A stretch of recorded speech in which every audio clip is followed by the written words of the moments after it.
Hi, Harry Payton. I'm the host of the Irvington Now Show. I have two guests, Ms. Jackson and Mr. Gerald, and the subject today is organ slash tissue donation, and both my guests have been involved in one way or another regarding organ donation.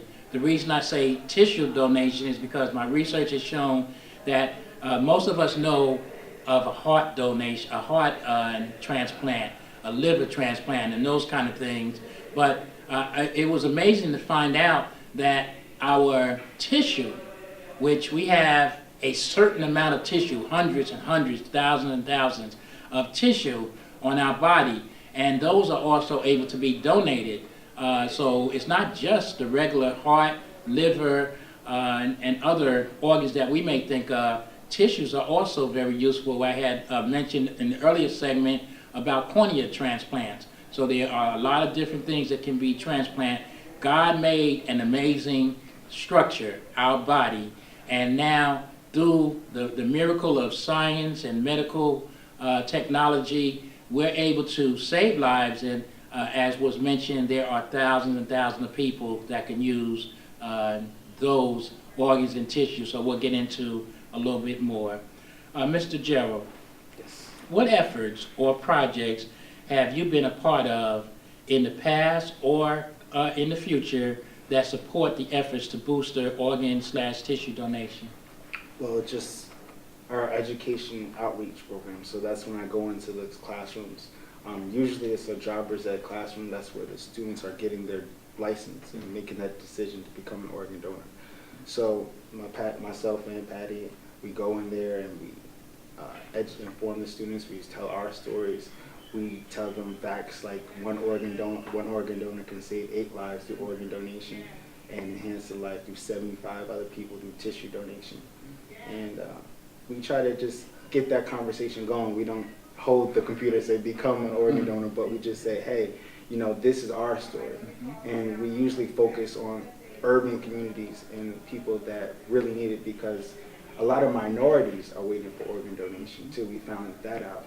And a lot of them aren't informed. A lot of us aren't informed about organ tissue donation because of all those myths are out there. The other projects are like our faith outreach programs. When we go to Donor Sabbath month, is the month of November. So we go into the churches and we speak about that and our religion, and speak in our own churches. Because I feel like if we get that involved, people really trust their religion. So if we can tie the two together, then we can make progress there. Another one is Minority Donor Week. We're celebrating that in August every year. So we're putting on projects in the community, such as Plainfield and Newark. A lot of other efforts. Right, and there's a lot of things. I have a flyer on that. I'm going to pull that out, and it's a great Lincoln Park in Newark. And then it's a cultural potluck that's in New Providence, cookout and kickball in Plainfield. So there are quite a few activities surrounding that particular week. And again, it's National Minority Donor Awareness Week, which takes place August the 1st through August the 7th of 2017. You can go to the New Jersey Sharing Network website, which is www.njsharing, SHARING, network, one word, .org. In other words, it's njsharingnetwork.org. That you would definitely be able to get information on National Minority Donor Awareness Week. And it's good to know that a lot of the efforts that you are putting up, and if I'm not mistaken, you also do a 5K, you're a runner? A jogger. A jogger, okay. But yeah. It's honest though. Okay. Right. So yeah, we do the 5Ks every year, and these are times where we're not focused mainly on running, but just the community of transplants. We talk to donors' families, we talk to recipients, And as my effort as a recipient, I like to thank the donor family because they potentially could have saved my life. Yeah. And also we have tents and tables. It's a fun celebration. And we found out that, the donor families that would come, it's almost like a healing process for that family. And to just see the people like myself that received organs, they know that their loved ones didn't die in vain. Yeah. Yes, tragedy happens, but also a miracle happened out of the whole ordeal.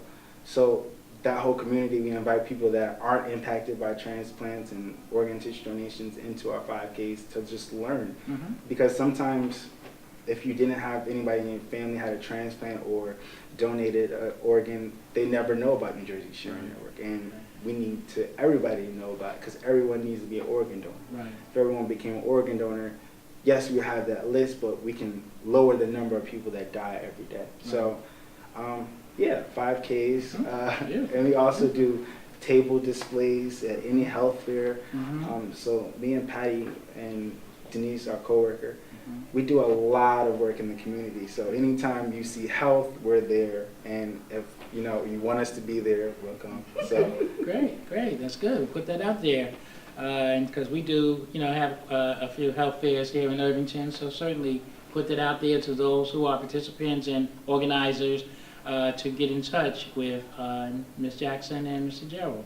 Now, Ms. Jackson, I know we discussed a lot of efforts from Mr. Gerald. What about yourself? Are there any other separate, or you guys kind of work in We tandem? work together all the time. Okay. We're a team. So, Uh-huh. like, we go to the high schools. My oldest son is in high school right now. So we go around to the high schools, and I make sure I let them know that Keith just got his transplant. Keith is a young man. His journey started when he was in high school. So we let them know about that. My oldest son is 15. I let them know that even though he suffered such a tragic loss, Yeah. when he was a young boy, he still volunteers now as a teenager. He's going to start his own life club at his high school. Like, these are different things that we put out into the community so people can be aware of what New Jersey Sharing Network is accomplishing. That's beautiful. Thank you, and thank you both for the efforts, because again, it's such a good thing to do, and again, the statistics just show that it's under, in other words, there are more people wanting donations than there are people out there that are actual donors, so your efforts hopefully will get more people to realize the importance of organ and tissue donation.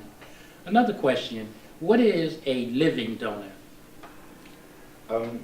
It's someone that donates one of their organs while still living. Mm-hmm. So there's only 2 organs you can donate while you're still living. It's the kidney, Mm-hmm. and that's the more popular one, and it's a part of your liver you Okay. can donate as a living donor. And these are people that are amazing people that made the sacrifice to say, I want to help another person. Mm-hmm. I live with 2 people that donated one of their kidneys, one my god sister and one my uncle, and they're just an amazing people to make that sacrifice. They're still alive. Mhm. And yes, they're sick probably right after transplant for 2 weeks, but they're right back to work and doing the normal activities. Okay. So it's just an amazing sacrifice. Those people are heroes Right. in the true sense. I use this analogy. You hear of firefighters running into a building and saving 2 lives. Mhm. Organ donors do the same thing, Mhm. and we should all call them heroes. Mm. But Absolutely. No, I Yeah. don't get an argument from me. It's good. And a living donor, again, should be commended because, again, I mean, not that it's easier. That's certainly not what my intention on saying it, so I'm going to try to make sure I say it correctly. But when you're gone, you're gone. So your organs are outside of your body. But if you give a part of your body while you're living, that is a sacrifice because, you're doing that while you still have life in your body. So certainly they are to be heroes, a person that sees the bigger picture, that they're helping someone. So certainly I agree, they should be commended, and they're heroes in my book too. all right. Now, we've already talked about the religious aspect, and I did mention one other religion. I mentioned a few of them. Jehovah's Witness also is another religion that has no problem as far as organ donation. So all the major religions, there are no reasons why a person can't do it. Now, we've talked a lot about the subject of organ donation, and in the beginning, Mr. Gerald, you had mentioned something that was very important. I'd like to kind of end on this. Importance of telling your family about your decision. to be an organ donation person or donor, that's it. And the reason I say that is because you guys are very informed. I'm sure your family may be very informed because you guys are very involved. But the average Joe or I forget the female's name, Jane. so Jane, there you go, might not be as informed as you guys. So if they just say, well, brother, my brother, I want to be an organ donor, brother just say, okay, yeah, that's good. You know, and that's good to know. But when the time comes and the funeral arrangements are being done, and then all the other family members are coming around, some who may have reasons to think that it's against a religion or other myths that we've discussed, they're not as informed as you guys are. They may say, no, you're not cutting on my brother, you're not going to do this, you're not going to do that. There is a way that a person can almost guarantee that their wishes are carried out. Can you discuss, those with me? Simply just signing up as becoming an organ donor. And once you're turned the age of 18, you can do it. At the age of 14 to 18, you can sign your intent. So this is not a legal document until you turn 18. And once you turn 18 as an organ donor, it's really much your family can't say. We're going to live out your dying wishes, right? Almost like a living will. As you said, we're going to do as you say you wanted to do with your body. And like what we've learned with New Jersey Sharing Network, most of the time when the family says no, even though the person has designated it on their license, it's not the fact that they don't want their loved one to be an organ donor. They're having a hard time with losing their loved one, because most people who go on to become organ donors have suffered some type of tragedy, whether it be a car accident or a brain aneurysm. It's usually a sudden death. So the family doesn't have the time to process like you would have, say, if someone was dying of cancer or another disease. You have your time to make your goodbyes and make your peace with everything. But with an organ donor, like my daughter, she was hit by a car, and we had 2 days to come to terms with everything that was going to happen. And that's usually why most families are against it. But we always turn everybody around. Right. And that's good to know. I know that I've also, because I've done research and, I'm very much into making sure that I utilize this life as best I can. I have been, as far as my license, an organ donor, for the license. But I've gone as far, and people, you don't have to be like me because I'm different. I keep telling people I was dropped on my head when I was small, so it's probably why. But there is also forums such as this, a medical advance directive. You may not be able to see it, but it's a legal document that goes even more to carry out, this is what my wishes are. You get it notarized, you get witnesses to sign it, and all those kind of things, because sometimes you may have that family that is just heck bent on not having your wishes carried out. And sometimes you don't want to have that back and forth. Your wishes are your wishes. And so you can look into things like, it's called the Medical Advance Directive, and there's another one called the Combined Advance Directive for Health Care. And I always tell people, because I've done a lot of work around wills and things like that, let a very important person in your life know what your wishes are so that they can be able to vocalize for you when you're no longer here. Because your last will and testament, you should have one. That should be a directive to say, this is what I want. I told my family, and every member of my family, especially my very close ones, is that I don't want to be on life support. That's me. I don't want to be a vegetable that you come to and sit with me for 6 hours, but I'm a vegetable. No. Everybody say goodbye to me, and then let me, my spirit get the rest. But that's me, but I've let people know in my life that that's what I want, and I expect and hope that they will carry it out because I let them know prior to it. I've even put it on the network now, so there's no reason they shouldn't do it. So, but those are the things I encourage people to do. As we're about to end, is there anything else that either my guests would like to say before we end? I would just like people to have the conversation with their families. I can't push that enough. No matter whether you have a will or a medical advance directive, have the conversation with your families, because at the end of the day, if something happens, no one's going to go looking for those medical forms or your will, and by the time you pass away, it'll be too late to help someone. Thank you. Thank you very much for that great advice. Okay. I'll just say, you don't need to take your organs to heaven. God knows we need them right here. Absolutely. That's pretty much Absolutely, and as a 30-plus year Baptist deacon, your organ's not going with you, my friends. It's your spirit. And again, that's my religious belief, so it's good to be if yours is different. If your religion allows you to take your organs with you, I'm sorry if I don't mean to offend you, but my religious beliefs lets me know ashes to ashes and dust to dust, and your organs will become dust if you don't utilize them. And I have two good examples of people who chose to do what we believe to be the right decision and are living examples. And Ms. Jackson, even more so, not that Mr. Gerald is not to be applauded, but for you, that certainly was a decision. Again, you are certainly a hero because, again, to make such a life-altering decision at that time, most of us might not be as calm or level-headed to do it. So certainly we commend you. And then to continue your efforts for organ donation, again, you are a hero.